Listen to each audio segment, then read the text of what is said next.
A few very quick words about myself. I'm not an academic, either by training or inclination.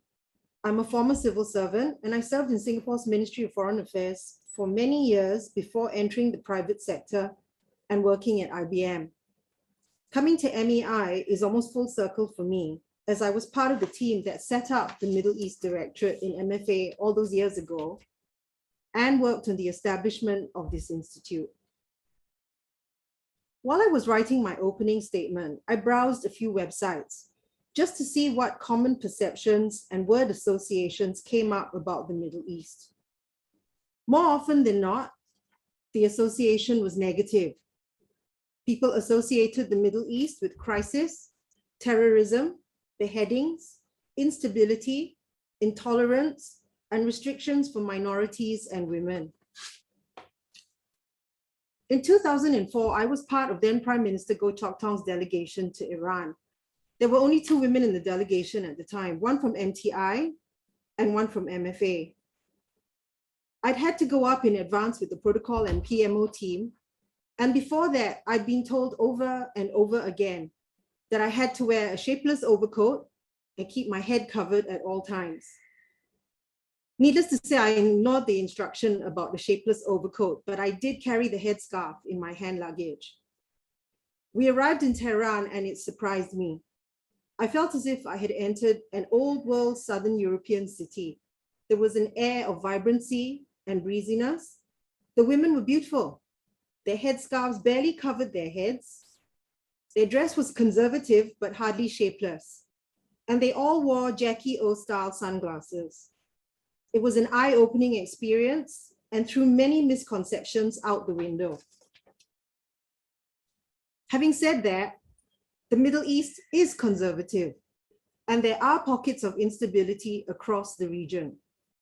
But it is also far more than just the crises we read of every day, or the images of somber dress we associate with the Middle East. No one tells you that the somber dress is often topped by exquisitely made up and rather lovely faces. There is stability in much of the region, whether you consider Saudi Arabia, Iran, or Turkey. Economically, the Gulf in particular has been very successful. The region has a young, educated, and internet-savvy population. And the region is changing in response to how the world is changing, whether or not the more conservative elements within their societies want it to. There are knock-on effects, greater awareness of climate change, and the impact it will have on one of the most arid regions in the world.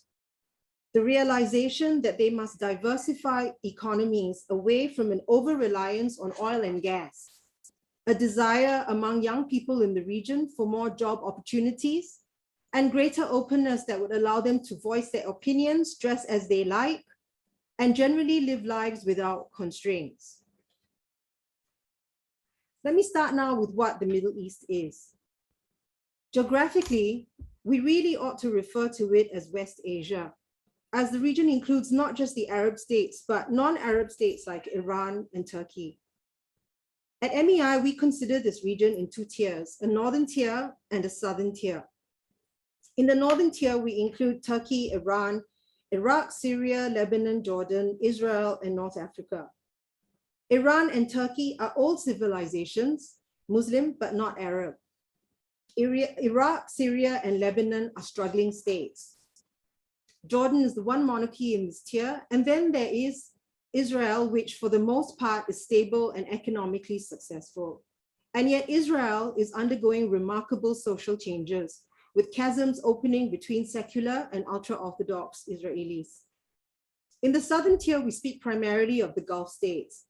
These have been successful and for the most part stable. The exception is Yemen.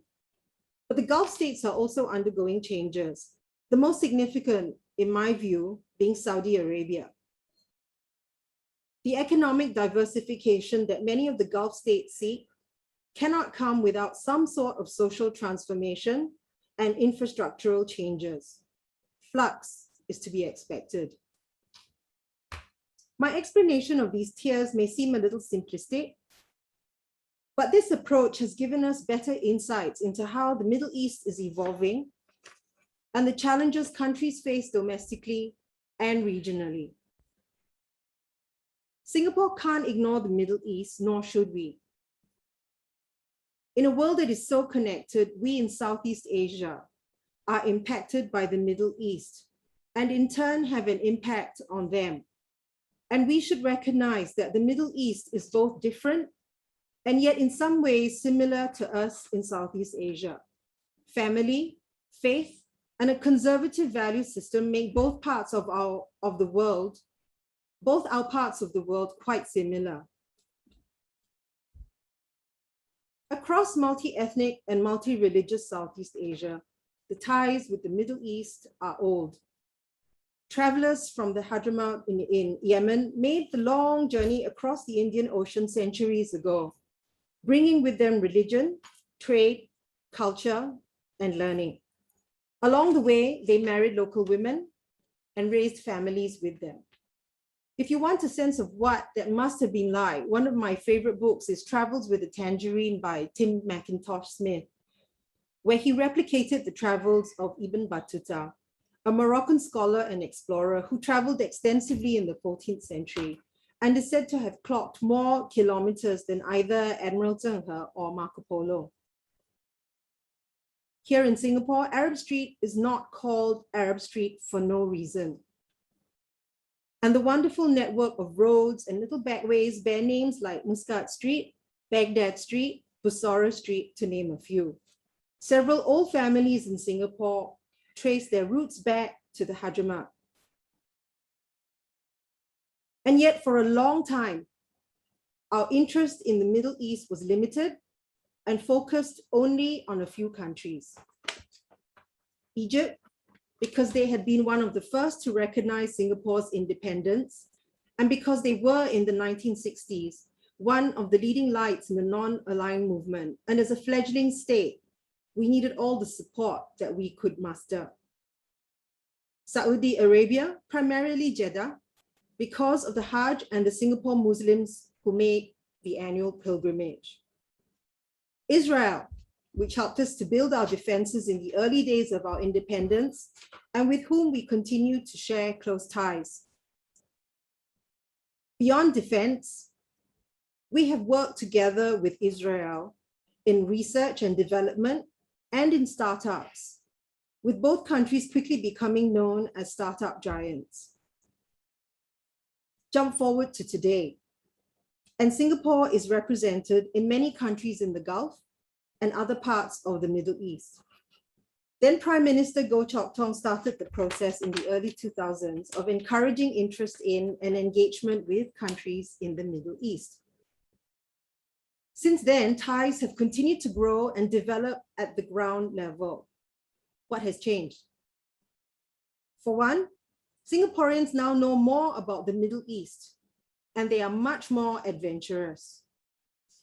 You will find Singaporeans working in Dubai, Abu Dhabi, and Doha, and studying in Cairo, Jeddah, and Tel Aviv. Singaporeans are also more aware of developments in the Middle East, whether it is the plight of the Palestinians, Syrians, or Iraqis, or the assertiveness of Turkey and Iran. And they have opinions.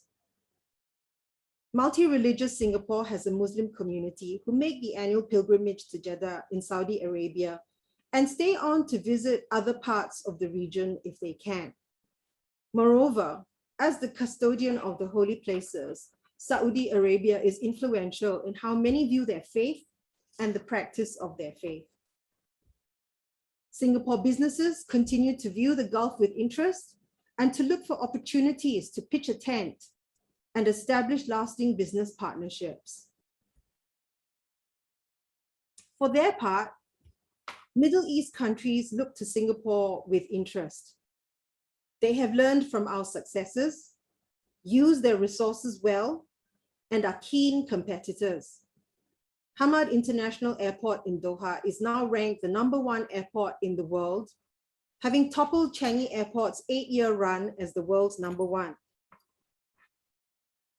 The Changi Airport Group will have taken note, and you can bet there will be a comeback from Singapore. Singapore Airlines now watches Qatar Airways and Emirates closely. Today, their names frequently come up together with SIA's as the best airlines in the world. The Gulf states are also focused on diversifying their economies away from an over-reliance on oil and gas. Their sovereign wealth funds have quietly set up a presence in Singapore as they explore investment opportunities. Played well, this diversification effort and the Gulf's renewed focus on our region offers opportunities not just for them, but also for Singapore and Southeast Asia. This is not to say that the region is an easy one either to understand or navigate. Long an arena of geopolitical jostling, the region has seen the British and Americans compete when oil was first discovered. The former USSR and America compete for influence during the Cold War. And today, a potent mix of the US seeking to rebalance its role in the region, a more confident and assertive China seeking to make inroads in the Middle East, and a very visible Russian presence. From Turkey and Iran in the northern tier to Saudi Arabia, the United Arab Emirates, and Qatar in the southern tier, the need and the timeline for necessary change is picking up pace. Having put their eggs in one basket for so long, they recognize the need for greater self-reliance and for a hedging of bets. All this is very visible, whether it was the signing of the Abraham Accords, a high-profile 6-country visit to the Middle East by China's Foreign Minister Wang Yi, or the rolling out of ambitious vision plans. China's presence in the Middle East has been written about extensively by many China observers, and so I won't say too much beyond it being something worth watching closely.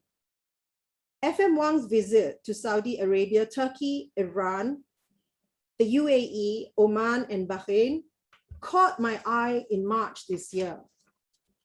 While Chinese interest in the Middle East is driven largely by economic opportunities, new sources, as well as new markets, the choice of countries visited intrigued me and seemed directed more at the US as a message than anything else. That said, China has made some huge strides economically, especially in the Gulf, and they could well become a tough competitor for Singapore business interests. So should we in Singapore care about developments in the Middle East? Yes. We don't understand the Middle East as well as we think we do. But as Mr. Goh Chok Tong observed in a 2007 interview prior to his second visit to Iran, we should engage one another, explore opportunities for cooperation, and listen to each other's views.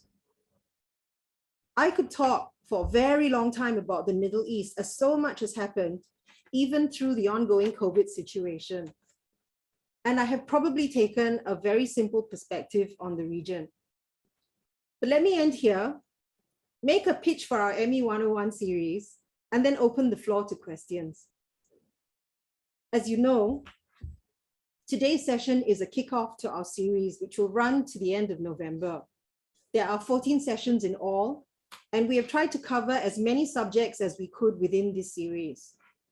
In September, our focus is on geopolitical competition in the Middle East, and our 5 sessions consider the dynamics within the region, as well as the role of external parties with vested interests. In October, we consider the politics of economic reform, as well as the challenges beyond economics. We wanted to look beyond oil and gas, address the hoary issue of climate change, and consider the roles of women and youth in the Middle East. Demographically, the Middle East has one of the youngest populations, and women are an untapped resource in a region where there has been a long reliance on overseas talent and skills. Finally, in November, we look at religion and political Islam in the Middle East, the role of social media, and we address Central Asia. A seemingly mixed bag of topics, but religion, for one, cannot be ignored when we talk of the Middle East. The 3 oldest religions were formed in this region.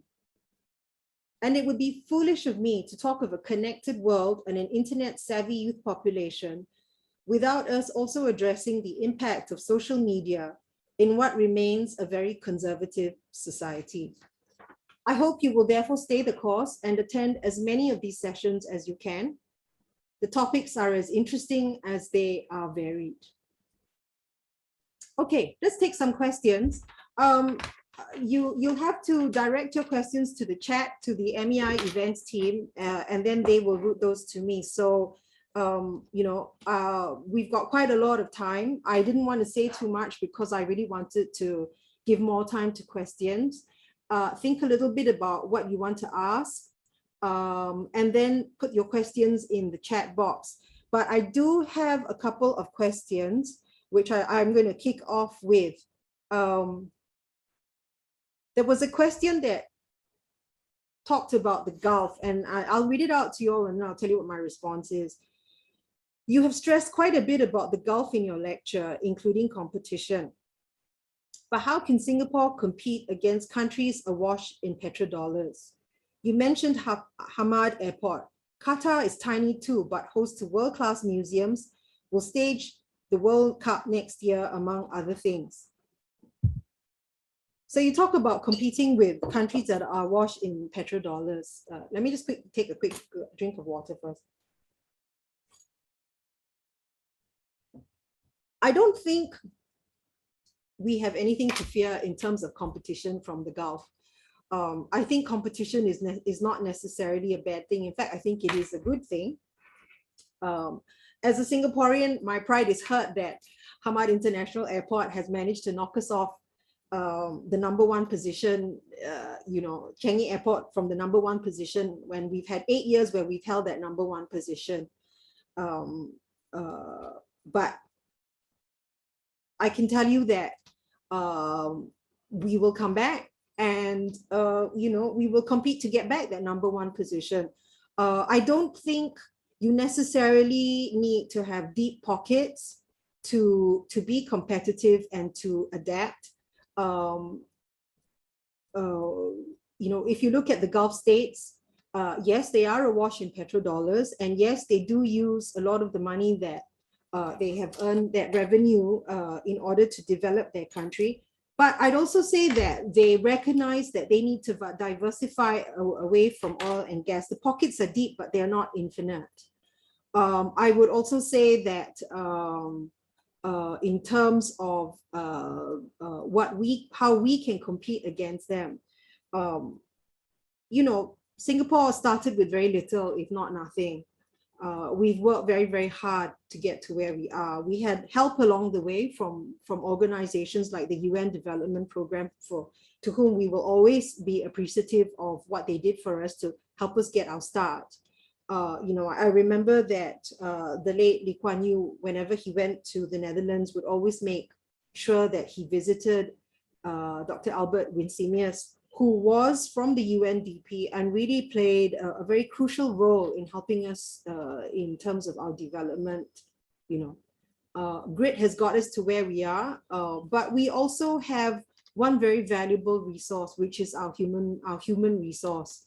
We have set up infrastructures that are stable, transparent, and we have an educated English-speaking workforce. I don't think that money alone is going to ensure that that we get ahead of the Gulf states. They have those resources in terms of the finance, the petrodollars, but the truth is that they also recognize that they now need to build the skill sets within their population, not simply just import the talent. And that's going to be a long road for them, Okay, there's another question. There's a question about Egypt. You mentioned we had a start there, but there's little mention of it in media, for instance. And when there is, it is usually all bad news. Is Egypt still relevant to Singapore? Actually, it is. I think here in Singapore, when I was in the foreign ministry, we recognized that Egypt had its share of problems, but they were one of the first countries to recognize our independence. And in the 1960s, that counted for everything. So, you know, some of the ties are somewhat sentimental.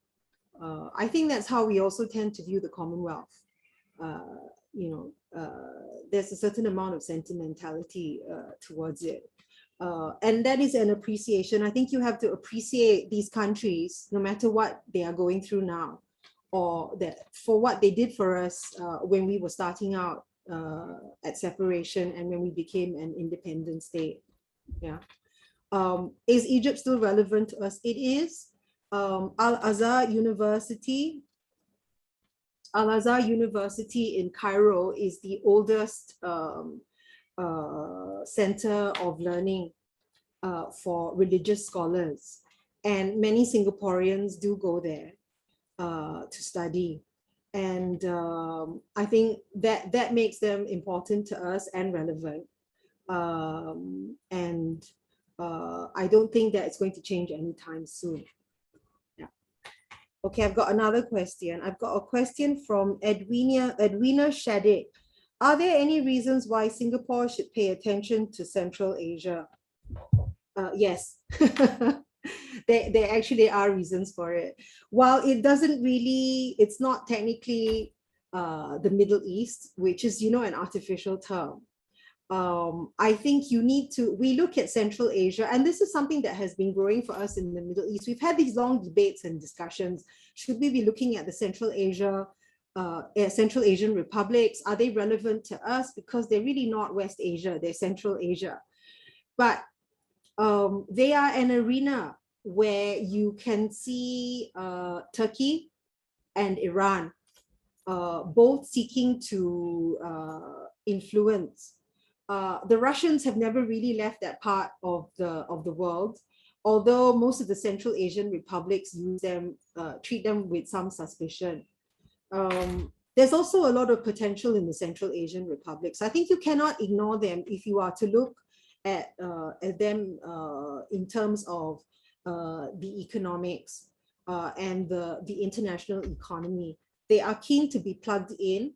Some have really, you know, Kazakhstan is the most obvious example that comes to mind, but they have actually done a great deal in terms of their development. You know, there were frequent visits by the Kazakh leadership to Singapore. They remain very fond of Singapore, and we have helped them quite a bit through our Singapore Cooperation Program. You know, I think you can't ignore that. And really, when I talk about the Central Asian republics, the reason why I say we ought to look at them is really because, for me, I would like to know what Turkey and Iran are doing there and what this means for us directly or indirectly. You know, we do engage with the Central Asian republics. I think our ministries or the government here does see a great deal of potential. There are quite a number of Singapore businesses in the Central Asian republics as well. You know, I talked about Singaporeans being adventurous, and you find them all over the Middle East. But you know what? You find them all over the Central Asian republics. We've got really intrepid people. They learn to speak Russian, and then they live in places like Kazakhstan for 5 years, 6 years. You know, it's amazing. You know, where you find Singaporeans, you know. So sometimes when people say, oh, you know, Singaporeans are all strawberries and we're too, you know, we're like fat cats, we're just too we're too content, we're not motivated. I don't agree. I actually think that, especially among younger Singaporeans, there's a greater sense of adventure and a recognition that there's a big wide world out there. Yeah, I hope that answers your question, Adina. Okay, let me see. It's a question from Jeffrey Angus. How will the role of Islam evolve as the region attempts to modernize? Good question.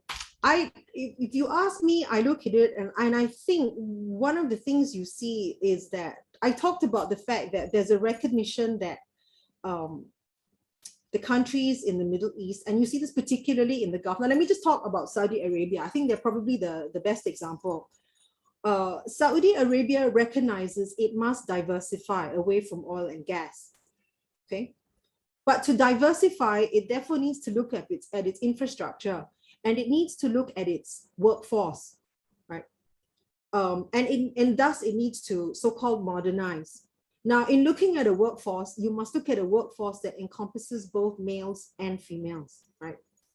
when you do that, you come up against a very conservative part of the population.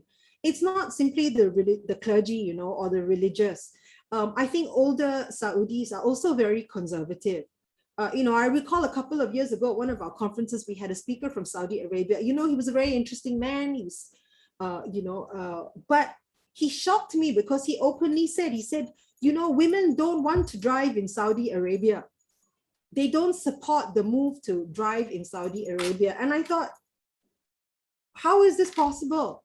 You know, and then I realized that, you know, what he was talking about, he didn't articulate it so clearly, but what he was talking about was that it was the traditional and conservative against those who believe that there is a need to be a part of the 21st century, you know. And so Islam, I think, has got to also evolve, you know, accordingly. Now, you know, religions are not static, they are dynamic. Islam, I think, more than most religions.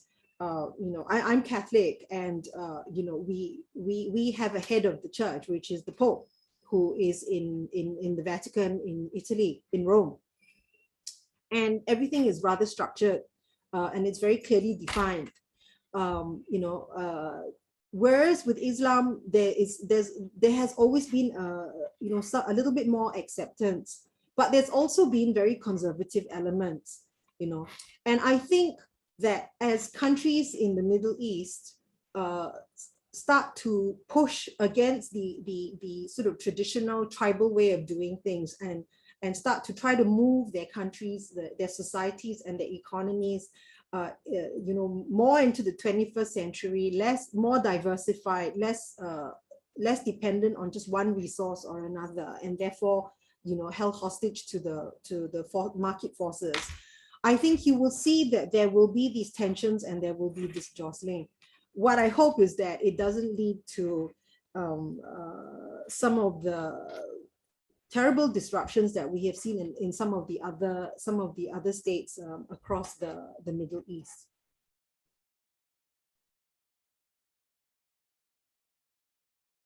Okay. Sorry, I missed one question, so I'm going to have to come back, okay, because okay, so I've got backup support and they're just telling me I missed out a question.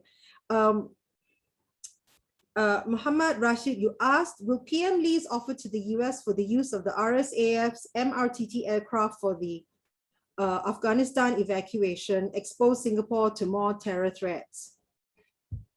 Probably. We have always been very aware of the threat of terrorism. We are an open economy, we are an open country. Right now, you can't travel, everything is closed, there's a lot of restrictions, and that's only because of COVID-19.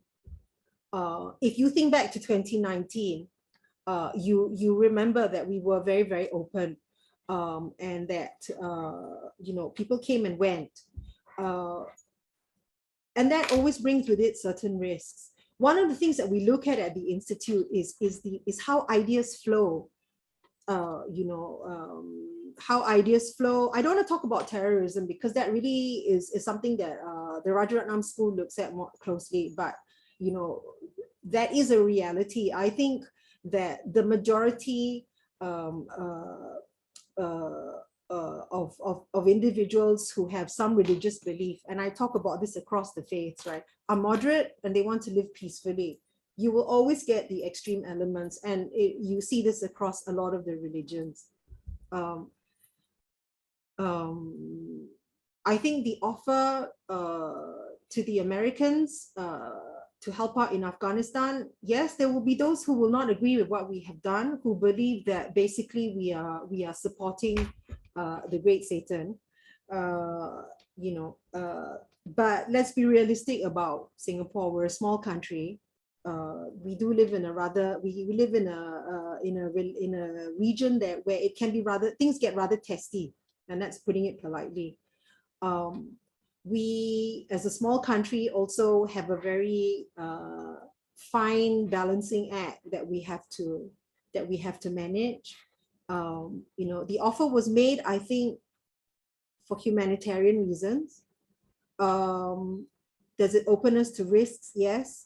I think these are the kinds of risks that our internal security people have been very aware of and are very concerned about.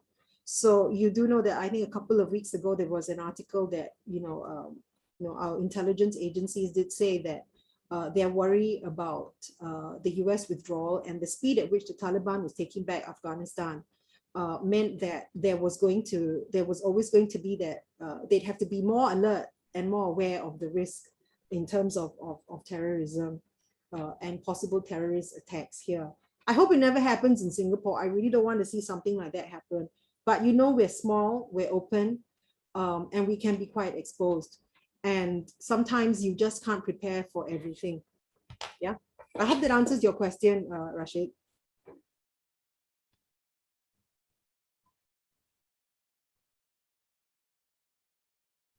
Okay, wait, let me see.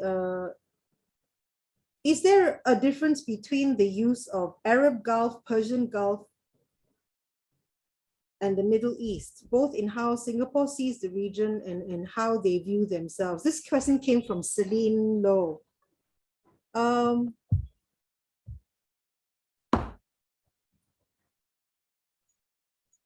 The Middle East, the term Middle East is I think it is a British military term, like how they described us as the Far East. They have the Far East, the Near East, the Middle East. It is a way that they define sort of zones militarily. And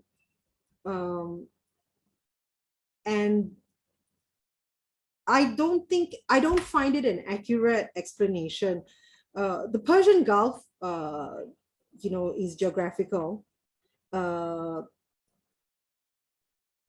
I rarely use the term Arab Gulf, so I can't really explain that to you. But what I can tell you is that when we had with a couple of our researchers sit down and talk about this, and they said to me, you can't really call the Middle East because it's not an accurate representation. Which is why we use the definitions of Northern Tier and Southern Tier. In the Northern Tier, it's really the countries that were traditionally known as the Levant, which is the Fertile Crescent, and it's because of those lands are very fertile. They were always they were not arid. They had water. They had good soil. The planting of crops, etc., was easy in that part of the world. That region, that particular region of West Asia.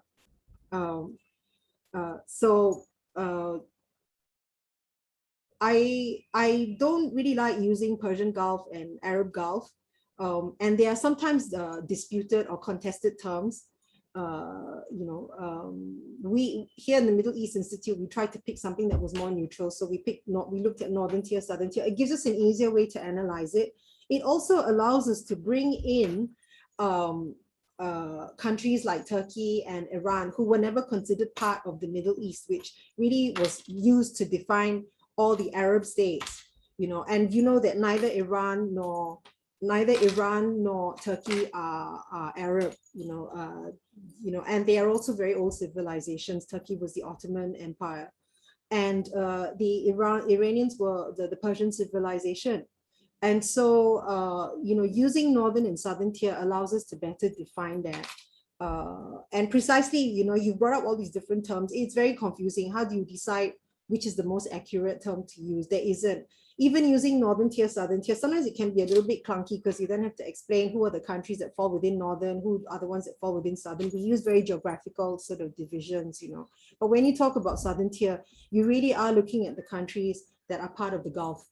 They're called the Gulf states because they are centered around the Gulf. Yeah, I hope that answers your question. Okay.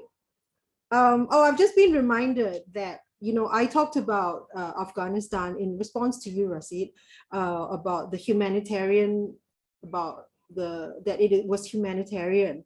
I've just been reminded that PM did mention that this whole issue was also a priority for the whole world, and for Singapore, it was really no exception. It is one of the reasons why that the offer was made, Okay, Carl Sum, you have asked, when MFA decided to set up the MED, was there any particular reason or event, or was it just the emerging importance of the region to Singapore? You're just lucky that I was one of the MFA officers who was around at the time when we were actually doing some reorganizing of the foreign ministry. So let me tell you what I can within a small sort of cluster of I'll try and answer your question. Sorry, does someone just send me a message via the chat directly to me? Can you please send it to the MEI event team, because they're putting the questions in the queue. Yeah, so to be fair to everyone, I would like to actually try to answer the questions as they come through the queue. I think it's someone from Temasek Poly. Yeah. Okay, Carl, let me answer your question. Was there a specific event? No, there was actually, and this was during the time when Peter Ho was the permanent secretary of the ministry. He was also the head of the civil service. And I think at that point, he recognized that the old way that we had looked at our directorates as political analysis. It's called PPA, okay? And I can't remember what it is now. It's been so long since I left the ministry. But these were basically the policy and political directorates. They were called 1, 2, 3, and 4, I think. And the different regions sort of got lumped together. I think he felt that that wasn't actually ideal. So for example, the Middle East was actually part of what was then called D4, Directorate 4. And it was put together with Latin America, South Asia, and Africa. It doesn't work. It's very clunky. And I think at that point, when the decision was made to do some of the restructuring, it also came at a point where Mr. Goh Chok Tong was also looking at the Middle East in a more serious way. And he was basically saying, you know, we need to pay attention to them. Our chairman likes to joke that while we didn't really pay that much attention to the Middle East, they paid a lot of attention to us. And then we began to realize that they were paying attention to us, which is true. I mean, Dubai took many lessons from us, adapted it, picked up best practices from everywhere else, just as we had done when we built Changi Airport, for example, and created what it created. And that's why Dubai is where it is today. You know what I mean? They took a leaf from our book and ran with it, and they ran with it very successfully. So I think at the time when the Middle East Directorate was set up, it was part of a larger effort to actually restructure the directorates, looking at the regions and allowing for more focus in each of these regions, because we recognized that there was potential and we couldn't just always focus on North America and Europe, Southeast Asia and North Asia. There was Africa, there was Latin America, there was the Middle East, and there was South Asia. And we did need to pay attention to all of these. And so the decision to create the Middle East Directorate was part of that broader strategy, tying into the observation that Mr. Goh had made that, you know, the Middle East seemed to be paying a lot more attention to us. We weren't doing enough to pay attention to them. But he made this comment about Latin America as well, so there was a restructuring. I think it was a much more rational approach. It allowed us to pay a lot more attention to each of these different regions.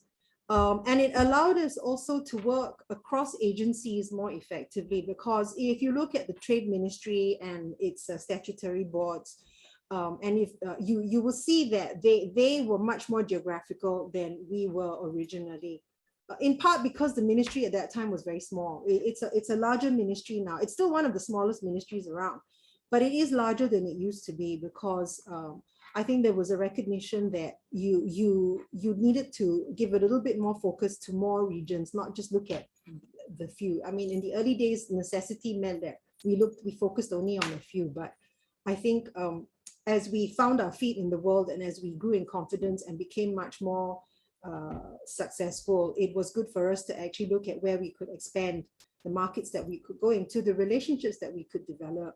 You know, we have relationships in many of these countries in the United Nations, but you know, the UN is a rather artificial sort of construct. You know, what happens in the UN happens in the UN, doesn't necessarily translate into bilateral actions. And so you really need to take a two-pronged approach. I mean, that's my sort of long circuitous answer to your question, Carl. Okay. Siu Bun, you asked this question: how wide and deep are the linkages, economic, political, and security between Singapore and the Middle East in general, and who? Saudi in the Middle East. Who in the Middle East is driving the development and agenda in the region? How wide and deep are our linkages?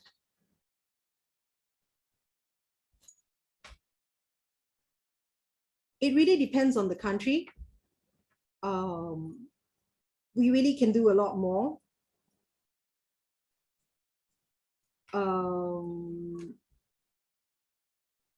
But it also depends on how engaged the countries themselves want to be. Let me address the second question first before I go back to the first one. You asked who is driving the development and agenda in the region. There has been a partnership between Saudi Arabia and the United Arab Emirates, in part because both you know, the Crown Prince in Saudi Arabia and the MBZ in the UAE have had a lot of common ground. They shared a lot of common ground in terms of the concerns that they had and the interests that they shared. And in many ways, they have set quite a bit of the agenda, in that when they came up with their vision plans and they talked about diversifying and about modernizing or transforming, they were doing this, one, because it was in their national interest to do it. Two, because I think both countries recognized that there was a need for them to really bring their countries into the 21st century. Now, you know, the UAE is really a union of smaller emirates. Collectively, they are more effective than if they were to work individually. But the wealthiest of the emirates are Dubai and Abu Dhabi. And Abu Dhabi is where the capital is. So a lot of what is being done in the UAE is being driven by Abu Dhabi. And in Saudi Arabia, it is, of course, the House of Al Saud. It is the rulers themselves and the Crown Prince. In making the changes that they do, I think they bring the smaller countries along with them. Now, many of the smaller states, especially if you look at Bahrain, etc., they are rather dependent, for example, on Saudi Arabia. So they get brought along in those changes. But the desire to transform and to actually modernize and be competitive on different levels is also competition among the Gulf states. Okay, you know, next week we will look at are we looking at the Gulf? I think we're looking at the Gulf. But Clemens Che, who's one of our researchers, will probably be able to answer some of these questions better for you. I would say that the fact that Saudi Arabia and the UAE decided that they were came up with their vision plans and have actually worked out strategies and are starting to enter into the planning and execute and planning stages and hopefully into the execution of their visions, has actually spurred everybody else. Having the petrodollars has also been helpful. Okay. So that's why you also see Qatar. Qatar is not working does not work necessarily always in alignment with the UAE and Saudi Arabia. You know, there was a blockade, you know, that shocked everybody. And yet somehow Qatar got through it, came out stronger. You know, they have accelerated a lot of their development plans, you know, and they're extremely competitive, and they sit on you know, gas-related wealth. So they are using the opportunity now to make the changes that they need to make. I think when you look at it, I would say that these are probably the three who are really driving the process. Of the three, the one that I look at the most is actually Saudi Arabia. One, because it's the biggest. Two, it is very, very wealthy. Three, they are influential, because they are the custodians of the holy places. They do influence, and they know that, and so I think that people look to them. But in truth, if you really took a good look at all the countries of the Gulf, right, these Gulf states, you would actually see that these are the three most obvious who are making the changes and the most visible changes. You know what I mean? Where this is going to lead to, I really don't know. Will they succeed in their transformation processes? I think it remains to be seen. You know what I mean? I can't tell you that, oh, in 10 years, this is what's going to happen. In 20 years, this is going to happen. That's very linear. And time doesn't work in a linear fashion in the Middle East. It's very circular. So they start now, and then you may not see anything visible for 20 years, but something is happening, change is happening. And right now you can see change, I hope that answers your question. Okay, Eunice Teo. That's my mother's name. My impression is that the Middle East is going through quite a lot of turmoil right now. Which aspects of the Middle East should Singapore be most concerned about? It's a region that has been in turmoil for a very long time. I don't think that's going to change anytime soon. But this is exactly what we wanted to try to do in running this series, which is that is the impression. If you read the media, you think that region, it is a region that is perpetually in turmoil. It depends on how you define turmoil. If you go to Israel, it's a remarkably successful state. It is very stable, even though there is a chasm developing between the sectarian and ultra-Orthodox Israelis. When you go there, everything is turmoil because they argue all the time. They're just completely and utterly argumentative. The first time I encountered this, I was completely shocked. But this is who they are. So it depends on what you consider turmoil. If you are talking about states like Iraq, Syria, Lebanon, they have been struggling for a long time. There is a lot of sectarian violence. I would say that the interference of external parties have not helped.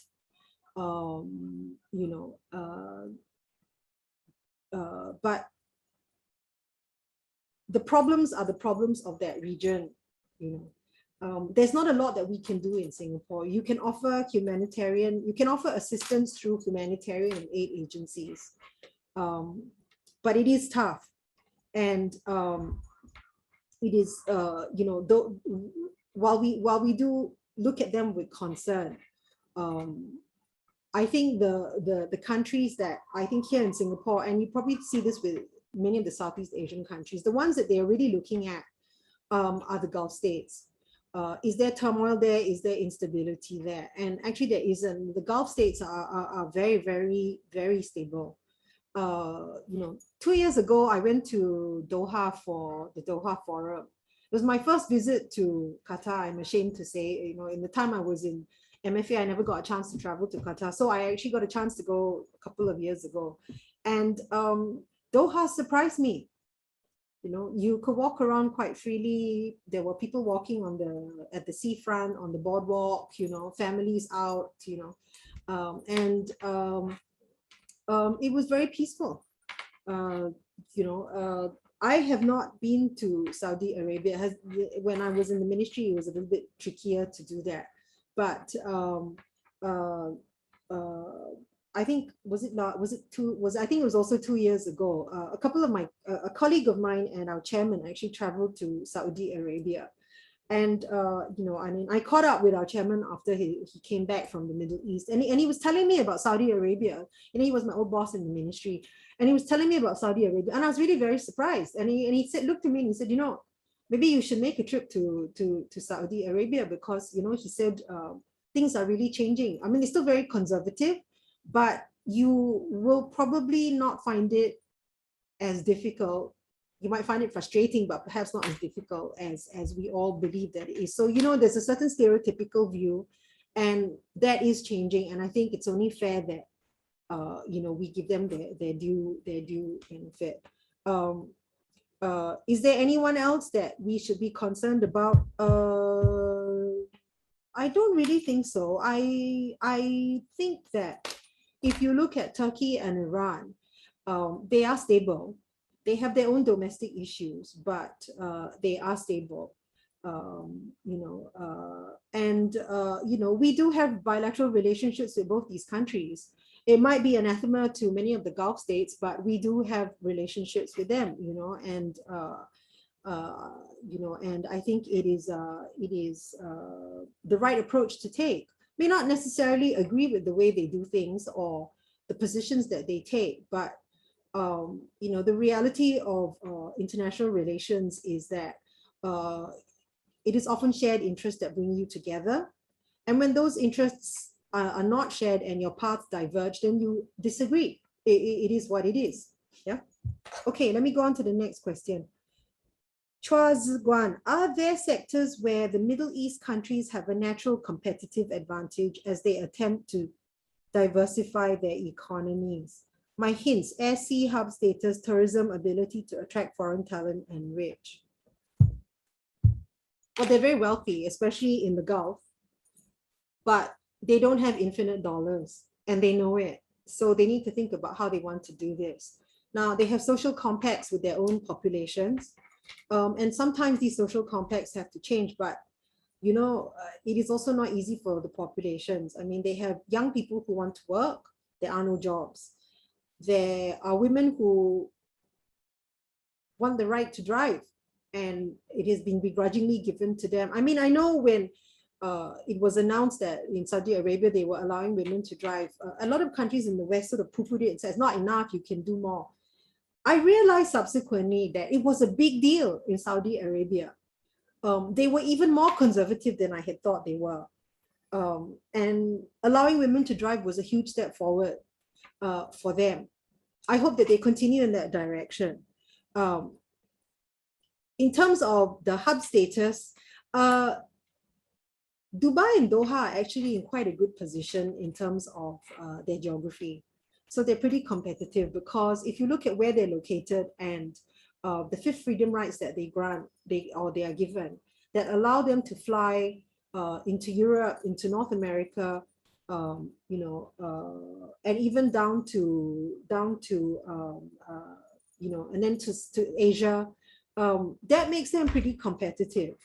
I don't know that they have a natural advantage. I think their natural advantage is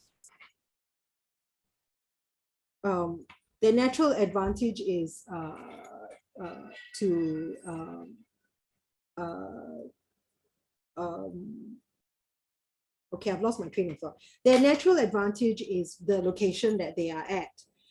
They also have the wealth to build the infrastructures or the airports that they need. That makes them quite competitive. So in some ways they do have an advantage, but no less an advantage, I think, than we do here in Singapore. It's how you capitalize on it. I mean, if you look at Singapore, where we are located works perfectly for us, in not just in terms of maritime, but in terms of the aviation, right? I think if you look at Dubai and Doha, especially Dubai is very, very competitive, and that's why they have also managed to attract a lot of businesses. They have also, they are looking into how they can diversify in terms of building themselves up as a logistics hub. Can you see how they're competing with us? So what they're doing is they're making use of their natural advantages. Yeah. Having the luck to have the oil and gas resources, all well and good. But given that there has been a very damning climate change report that says that we are the main cause of climate change, and that they are looking at oil and gas as the main problem areas. I think many of those states that are rich in oil and gas are also having to rethink, because what they have now is very valuable, but it's not infinite. And so therefore they have to think about how to best capitalize on what they've got and build on what is available. Yeah. Okay, wait, let me just see, what's the next question?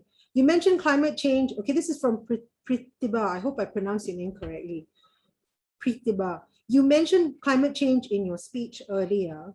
What are the potential climate issues facing the region, and how important is the region in contributing to the global effort in dealing with climate change?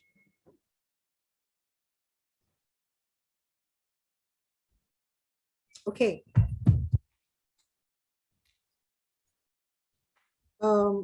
When I was talking to you all, I talked about the fact that these regions are arid. Um, water is an issue for them. And I think there was recently an interesting article that said that the Middle East is running out of water. So climate change is actually a big problem for them. And I think they recognize this. We've actually got a session in this series that will actually look specifically at climate change. And you will see that some of the other issues that they face are extreme heat and desertification. Okay, these are the issues that face them. Can they contribute to the global effort in dealing with climate change? Yes, they can. If you look at what Saudi Arabia and the United Emirates are doing, and they've come up with green plans, and Saudi Arabia has, they are all investing in green tech as part of attempts to diversify from hydrocarbons. I think they recognize that that this is something that they can do. They get a lot of sunlight.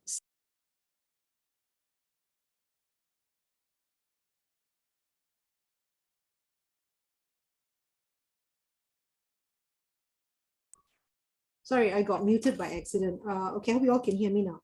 So let me come back to this.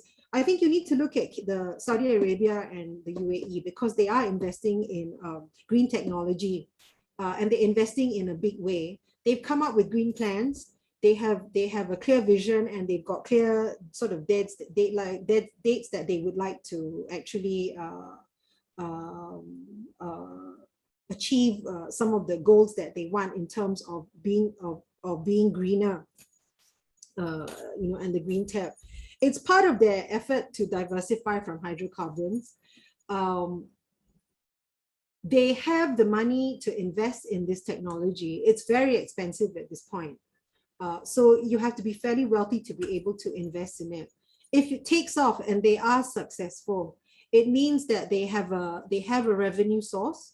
It also means that they are contributing to the efforts to combat climate change. And I think that's an important thing, and they will also be able to, offer this in a way that can help many of the other countries in the region. So I think actually that's that they do have a role to play, and they do understand that climate change is having a major impact on their part of the world. It's already very hot and very dry. Climate change is making the heat even more extreme. And they are facing the issue of desertification, and water has always been a problem for them. They would be in a lot of trouble if they are running out of water, and they're going to have to find a way to deal with this. Okay, Abu Bakar, you've asked this question. How is Jordan relevant to Singapore? No, we have an old relationship with Jordan. King Abdullah is a big fan of Singapore, and he has very good ties with our Prime Minister and with many of the ministers, past and present. He's made many visits to Singapore to promote interfaith dialogue, and to talk about coexistence and religious tolerance. And I think the Jordanians, better than anyone else, understand this issue. They're right next door to Israel. They have had a tumultuous relationship with the Israelis. But they also have their own domestic issues. There is a Jordanian population. They also have a very large Palestinian population. And there are the tensions and the divisions, that are ethnic, also religious. And so I think on that front, I think the Jordanians are very relevant to us. One, we have a good relationship with them. Two, what they are talking about is a topic that is important to us in Singapore. I mean, we are multi-ethnic, multi-religious, and you know, some sort of small cracks are starting to show. COVID has not helped.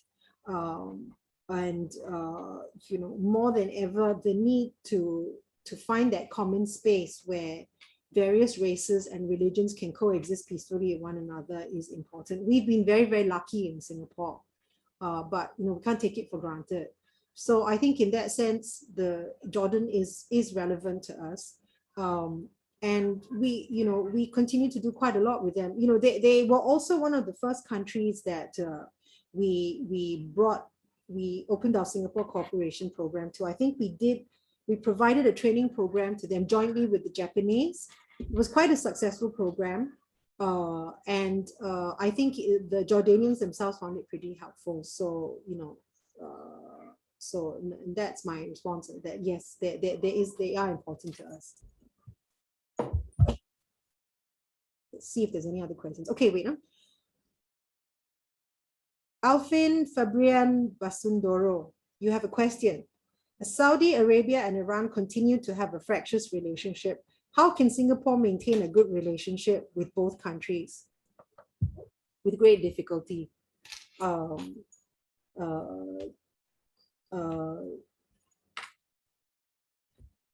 think we see value in both the relationships.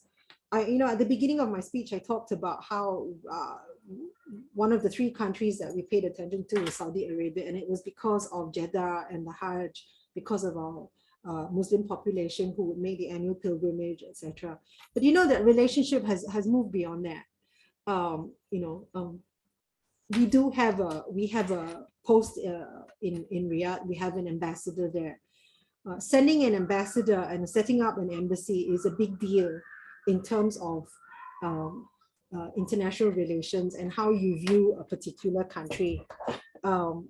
We don't have the same with Iran.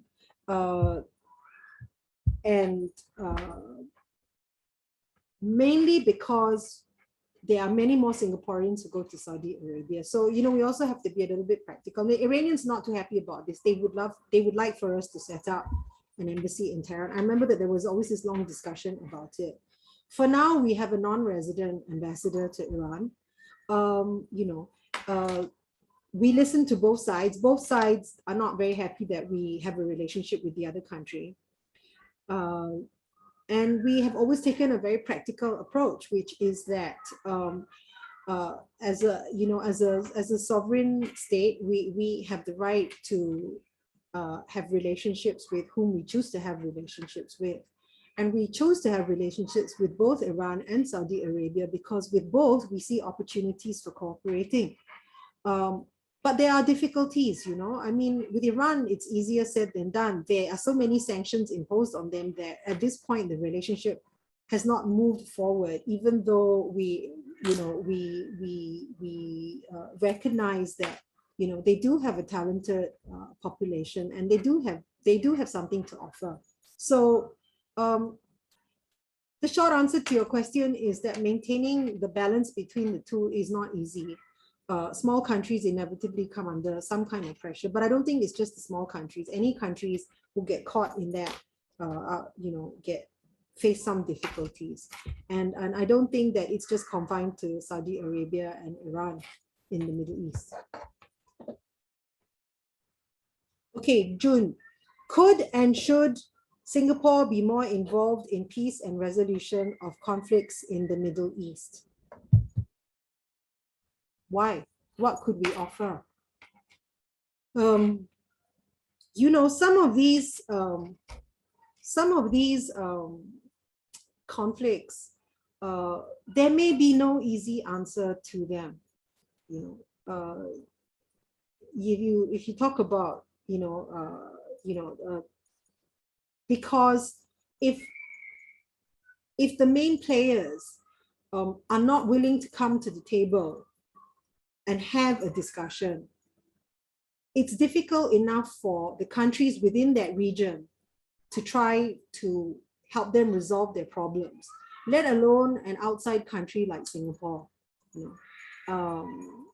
And I know it sounds very pragmatic and almost callous in the answer that I have given you, but I mean, sometimes you have to be a bit practical about this. And so my answer to that is that what would we have to offer them, that could not be better offered by countries in their own part of the world who are part of that region and probably have had to live with these conflicts on their doorstep for the longest time. Right, let's go to the next question. Okay, Tan Chia Hao, you have asked this question. Mr. Kausikan wrote in a recent column that the US withdrawal from Afghanistan is a strategically correct move, although the humanitarian toll is sad. What are your thoughts?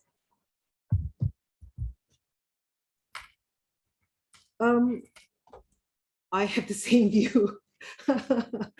I feel that, I think it was done in a very messy way. I think that they have made some mistakes, but from a strategic perspective, I think it was the correct move because the Americans finally and perhaps belatedly learned what the British learned, the Russians and the Russians learned, that Afghanistan is an almost impossible place to be in. The humanitarian toll is pretty horrendous. The Biden administration, essentially made a decision. The collateral damage are the Afghan people themselves, because their priority is to save the American people and to withdraw their troops because Americans domestically are just tired of being involved in wars that are not of their making.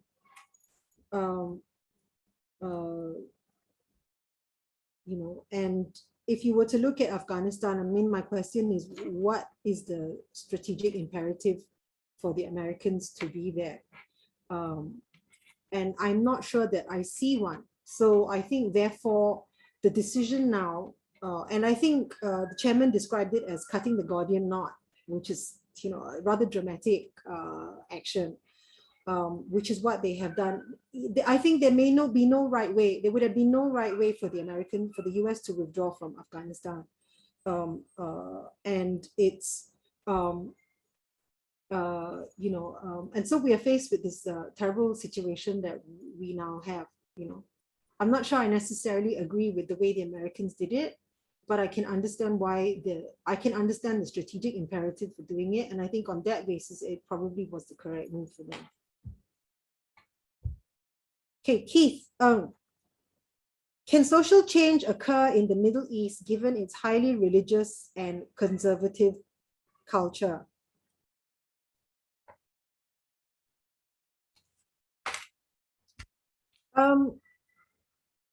I think it is going to be a faltering effort. And it's going to be really very difficult. What you have to see is that in diversifying their economy away from a dependence on oil and gas, the Gulf states are essentially trying to diversify away from what is essentially a rentier economy. And with that, a social compact that they have worked out with their people, where they have subsidized many of the most basic goods and services in order to ensure compliance. When you diversify and you move away from a rentier economy, you therefore have to take away subsidies. Now, a couple of years ago, the Saudis tried to take away the petrol subsidies, and there was a huge hue and cry from the Saudi population about it. And they almost immediately had to reinstate it. And that just tells you how difficult it's going to be, on top of which, you've correctly pointed out, it is a very, very conservative society, and religion plays a big part in that. So my view is that they are going to have to loosen up some of these conservative sort of strictures in order to ameliorate the pain of taking away subsidies, and so getting a buy-in from their population. Are they going to succeed at it? I don't know. It's going to be very difficult. I think it will be in fits and starts. It will falter. It's basically going to be very, very hard. It really is a very conservative society. Okay. Neha has asked, will close ties with Israel prevent Singapore from being able to take on a truly neutral stance on the issue?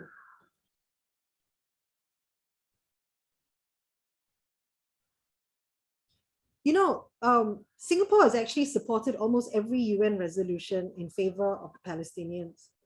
I don't know how many people know this. The Israelis have always been upset with us. I mean, I was a delegate when I was in the foreign ministry. I was a delegate at the United Nations. Upset would be a very mild term to say. You know, the Israelis were rather upset with us. I mean, we have a good relationship with them. We've always had a good relationship, and we have never stopped appreciating what they have done for us. But on the issue of the Palestinians, we have always supported every UN resolution, and we did condemn Donald Trump's decision, the Trump administration's decision to move its embassy to Jerusalem. We condemned it at the United Nations because you know, we didn't feel that this was a good move. You know, so no one is truly neutral is my answer to you. But on the issue of the Palestinians, I would say you need to take a look at what we've done at the United Nations, because for all that we have with the Israelis, and it is a very good relationship, this is the one issue we have not agreed with them on. And you know, and it is not just the Israelis that have been upset with us at the UN. The Americans usually are pretty upset with us as well. But you know, we had to take a stand. Okay. Are there any more questions?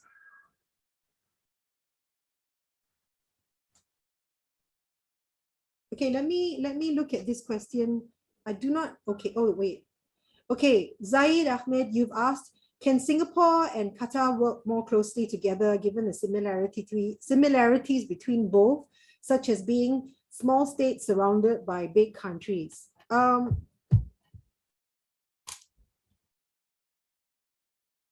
We probably could, and I think there's quite a lot of interest on the part of Qatar in Singapore. You know,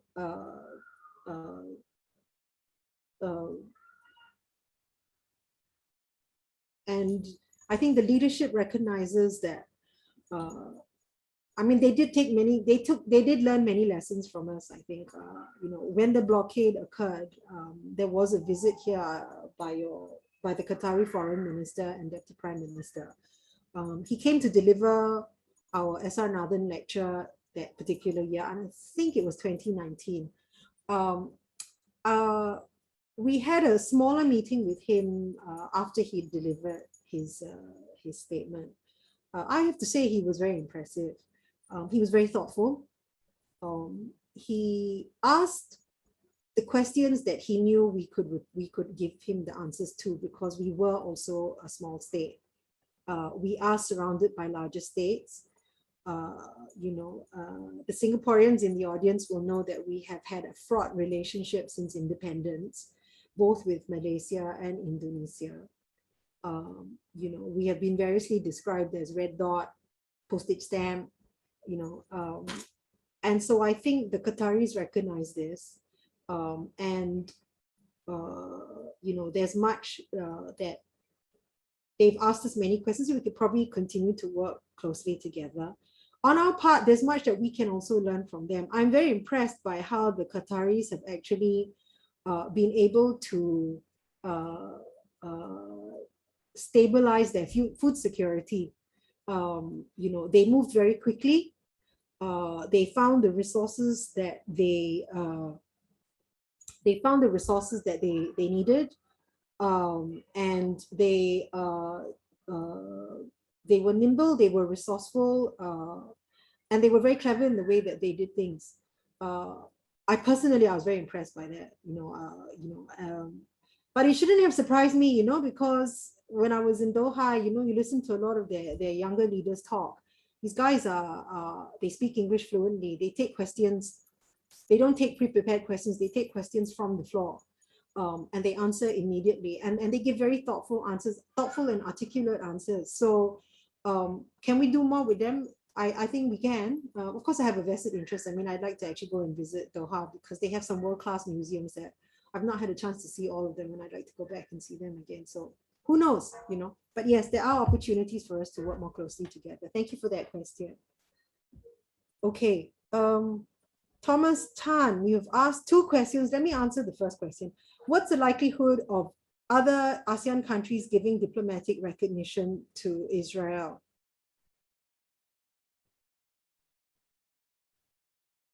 I don't think it's going to happen anytime soon, because Malaysia and Indonesia both have some level of unofficial cooperation with Israel.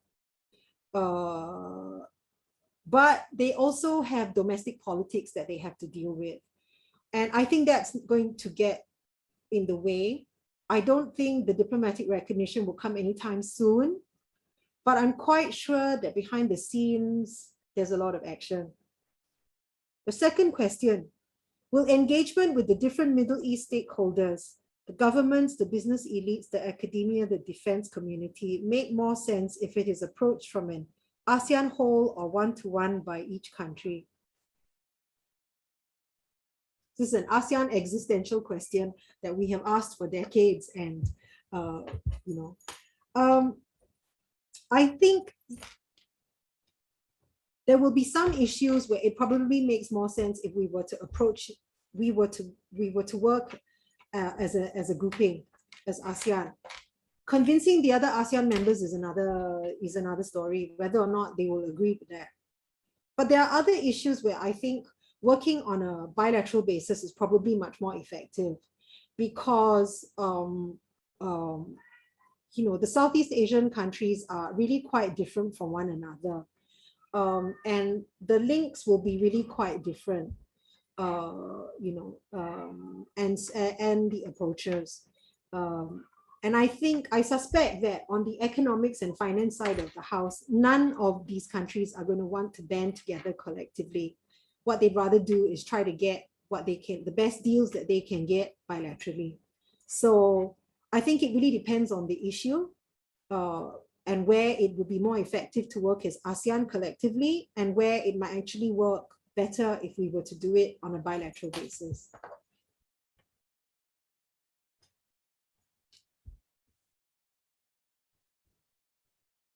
Okay. I don't know if I'm pronouncing your name correctly.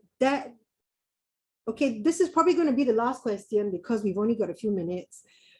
Defmes Tan, did I pronounce your name correctly? If I haven't, I apologize. It is a unique name, and so I apologize ahead of time. What is one key lesson learned from Qatar's resolve towards their blockade that is relevant to Singapore? That having strong defense capability makes all the difference. This was the one thing that the Qatar FM said. They were completely blindsided when the blockade occurred, and they realized that they needed an effective armed forces, and they didn't develop this until after the blockade. Other things were food security, diversified links, and above all is a sense of national identity.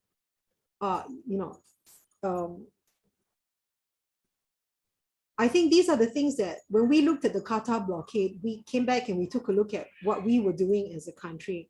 We've always talked about a national identity, and I think that has been important more than anything else, regardless of your race or your religion or the language you speak. You must have an overarching national identity, and I think we all have that as Singaporeans.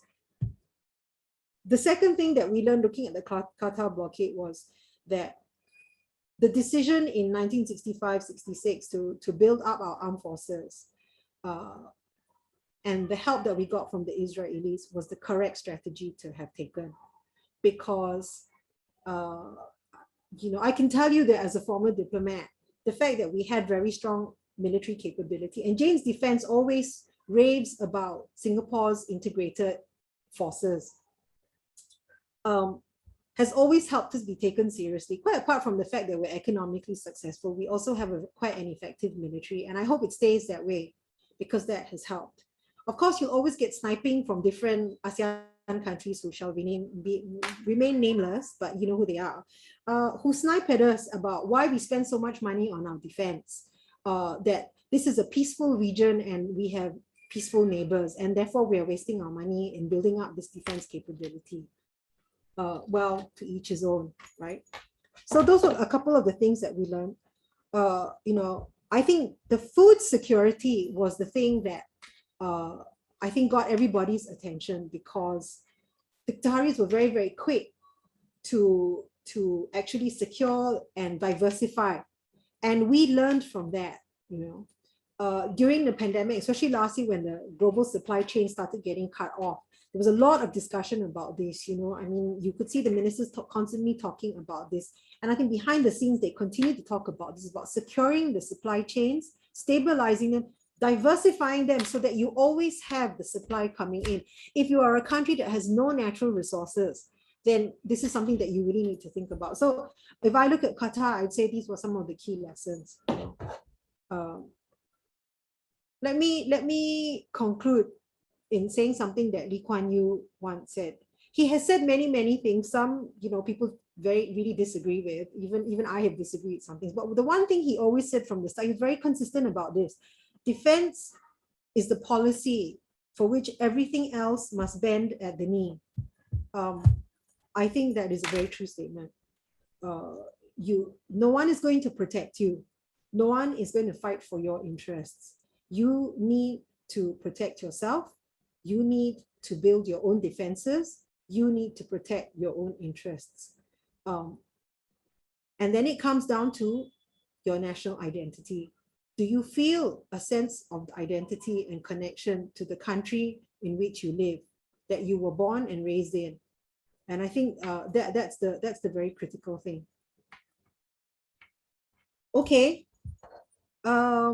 I don't think we've got any more questions. So I'm going to end here. I want to thank you all for your time. I also want to thank you all for staying the course, because not too many people dropped off this discussion and session, and I really do appreciate that. Speaking in public is a terribly difficult thing for me, so I appreciate all of you. I thank you very much. Please join us next week. September is going to be an interesting month. Many of the questions you have asked, you should ask again. Ask these questions of our speakers. Many of them are our own researchers. They study these issues quite carefully, and they will give you a much more in-depth approach. I didn't want to say too much today because I really would like to give them the platform in the coming weeks. So I want to thank you all for your time. It is much appreciated. I also want to thank all of you for your continuing support of the Middle East Institute. Without you, we would not have the profile that we have. Without you, we would not be able to run the events that we run. And and I appreciate the questions that have come in today. So thank you all very much for your time. And many thanks to the entire team as well, who have been working tirelessly back end. I've made some mistakes this evening, so I apologize in advance to everyone, but I thank you all, and we'll see you next week. All right, take care. Thank you all very much, people. Bye.